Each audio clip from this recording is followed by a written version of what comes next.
articulately. So I work in a field called Zoopharmacognosy, which is a long and complicated term that means the study of how animals use medicine in the wild.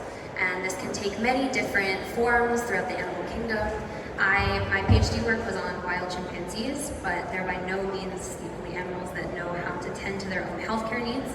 There are great bustard birds, ants self-medicate, civets, geese, bears. There's examples from all over the animal kingdom, and we're learning more and more.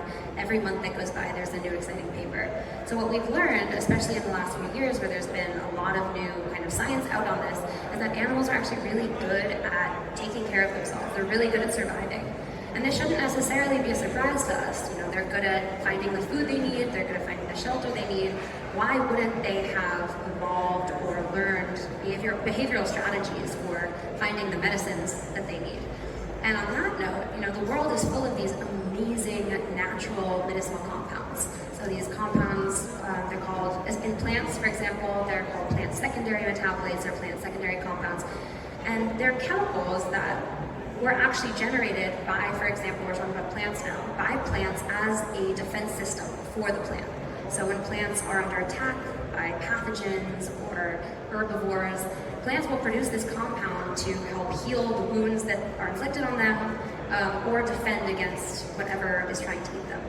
And what's amazing is that we humans and also animals throughout the animal kingdom possess receptors, possess pathways that actually recognize these plant secondary metabolites, which is so cool. And it also, I mean, if you think about what that means, it kind of is a nice way of grounding ourselves and reminding ourselves that we humans and also animals have co-evolved, we've coexisted with plants for as long as we've been around on this planet. The fact that our bodies recognize these chemicals show that we have a biochemical kinship with the plants on this planet, and also the funky network, the fungal networks, the microorganisms. So it's something to just remind ourselves that we were once part, and we still could be part of this entangled web of medicinal relationships.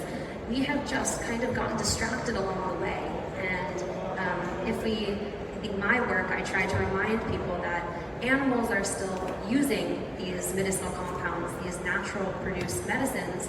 The world is full of these, the world has granted us these gifts of these medicinal compounds, and instead of trying to figure out how to form reciprocal relationships with those compounds and harvest them sustainably and protect them and protect animals' access to them and our own access to them, we're destroying them. We're chopping down our forests, we're bleaching our corals, and in doing so we're kind of, you know, limiting our own medicinal futures. We're kind of blocking our own pathway toward a healthy future.